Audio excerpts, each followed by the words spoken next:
thing. Okay, so what is this place that you came to?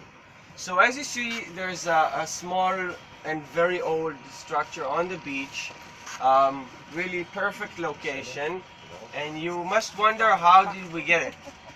So 4 years ago, two very good friends of mine that are currently my bosses, they were BA students for education. And they thought they were very big fanatics of the sea, and if you are familiar with people that are fanatics of any sport, then you know it's a very, very totalistic thing. So they are very big fans of the sea and very big fans of education, and they thought of a way to combine those two. And then they started feeling that this empowerment that they are feeling in the water, when you go in with your surfboard, and you're looking at the sea, and the sea can be very unexpected. It can be high, it can be low, it can be hot, it can be cold.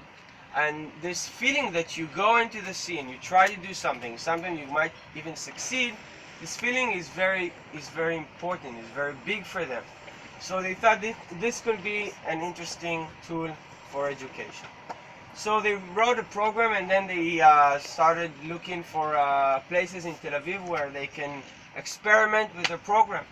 And they went to a few principals of high schools, second chance high schools, and high schools for youth that are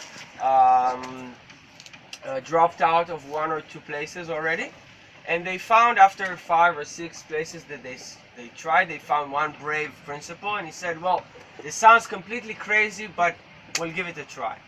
And then they went on a volunteer basis once a week with 11 kids. They took them by bus from school to the beach with the surfboards, and they just did an activity that was half conversational and educational and half surfing. And the impact of this thing was amazing. So by the time they finished, the principal said, okay, so when are we starting next year? And they said, well, we weren't ready and we didn't know what's going to happen. He said, well, so get ready, because we're starting next year. And this was 3.5 years ago, and today we have 350 kids this year alone. Yeah, and we have 32 instructors, paid staff. And in total, we have about 700 kids that are graduated from our program. I'm saying graduated because another thing that is a very important thing to us, every kid that graduates, on the final session they have here like a graduation test, and they're running on the beach, and they're carrying their surfboards, and they're paddling the water, and they come here and they rip the band, and then there are graduates, and every graduate can come here and surf. We have twice a week sessions for graduates that we bring them instructors, and they can come here and surf. This meant for it to make this place some sort of a second home. They can always come here and experience a positive, mature figure. So this is what we do here. And then 2 years ago, so this all this began almost 4 years ago. And 2 years ago, we learned that we had a problem. During the summer, kids tend to kind of disappear. Not disappear in the tragic way, but disappear in the sense that a lot of the educational process goes away.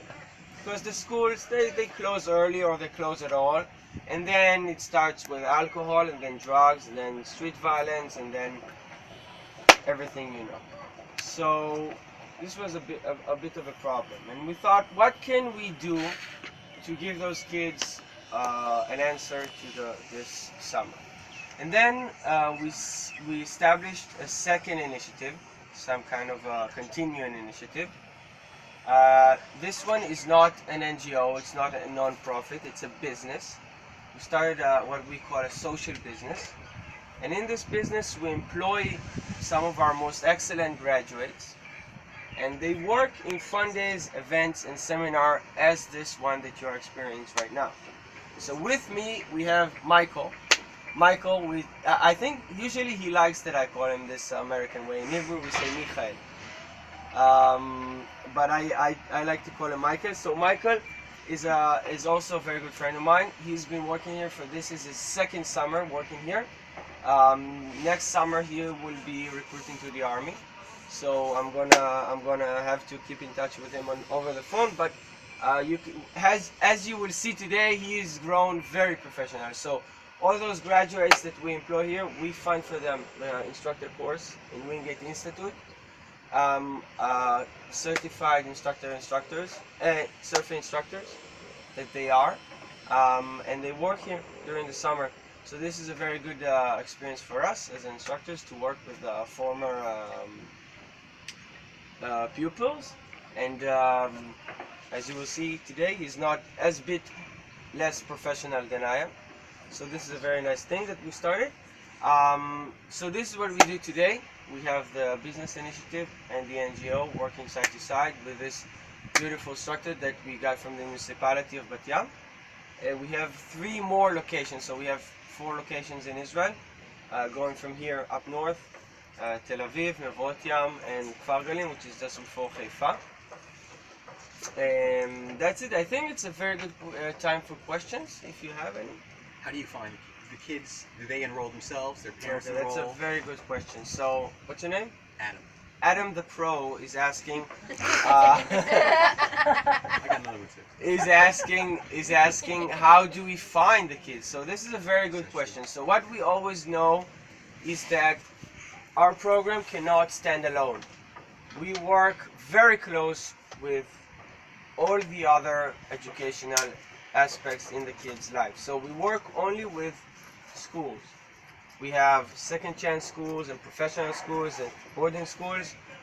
And we go to the school and the school says, okay, I'm ready to participate. So the school funds 1/3 of the cost. The school gives us 20 or 25 kids and it says, those are the kids that expressed interest. And then our instructors interview them to test mostly motivation. We pick up to 14.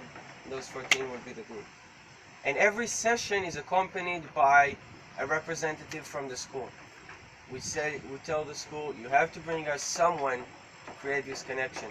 So it will be a teacher or a consultant, advisor, someone from the school coming here.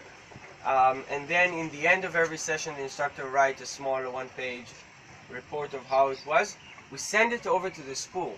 And then you get this situation where the kid comes the week after and he says, well, you know, the teacher at school told me she heard good things about me, and I don't know how this happened because you never met my teacher. But think about it, what the effect of a kid that is used to at school just, you did this wrong, you did this wrong, and why did you do this, and why did you do this, and then his teacher read that in the session at the beach, he helped a lot of the kids. He helped a smaller kid to carry his surfboard, or he was very good at trying. He didn't give up. And then his teacher reads this and reacts to that. So this is something that we always try to do here. Your second question was? So I understand the certification that you need to be a surfboard instructor. What qualifications does the staff have to work through problems with this? Yeah, it's a very good question. So it's something that we always struggle with. What are our requirements from the instructors, right? So first of all, we now got to the phase where we employ only over 24 and have at least 3 years experience with working with special populations, right? But I think also the diversity that we try to make in the staff is important, because we have one instructor that is a social worker, another instructor that was working in youth movement, so he's more, you know, like upbeat, and we have another instructor that has been working with the sea for many years. He has a certification in kayaks and SUP and surf and yachts and everything. So we always try to see what don't we have in the staff, if this guy that we're interviewing is going to upgrade our staff or not. I think it's very interesting. I hear it. Okay, so I didn't say that my job here, I'm responsible, I'm in charge of all the one-day and seminars and fun days. So this is my job here. So I'm in charge also of our 17 co-instructors, right? And a very big thing that I keep hearing from them is that working with our staff, you know, today Micah is working with me, and tomorrow is going to work with another instructor, and the day after another instructor. So working with the changing staff, they say teaches them a lot. You see the different styles between instructors, so I think it's a very good thing. Did I answer? I have a question. Yeah. So how do you split the for-profit from non-profit? If the non-profit component, these kids are disappearing over the summer, are they in situations where they can afford to come during the summer? So it's also a very big question that hovers around above our heads always. The non-profit doesn't charge from the kids, right? We fund the program by participation of the schools, private donors, and some funds that we get from the municipality, very small amount. And the kids pay nothing.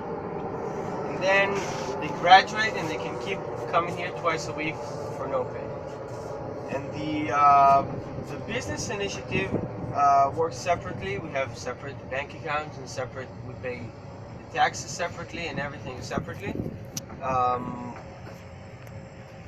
And in the business initiative, the kids, they start with 3 sessions of volunteer to fund their course that they get, and then they get paid, right? So at any time we don't take money from the kids, and the customers, which today is you guys, the money goes directly in the business initiative and pays the paychecks. So the business is more the raising the money, yeah, to be able to send yeah. the Oh, nonprofit. okay. So and in the end of the process, what we found, we didn't know if we can make it when we started, but what we found after last summer is that in the end of the summer, we have a lot of equipment that the business bought, and it can give away to the NGO. This saved us last year 22% of our budget in the NGO. I want to add something, because the youth that arrive in is the youth of the... אתה יכול לסגור, מיכל. אתה יכול לסגור.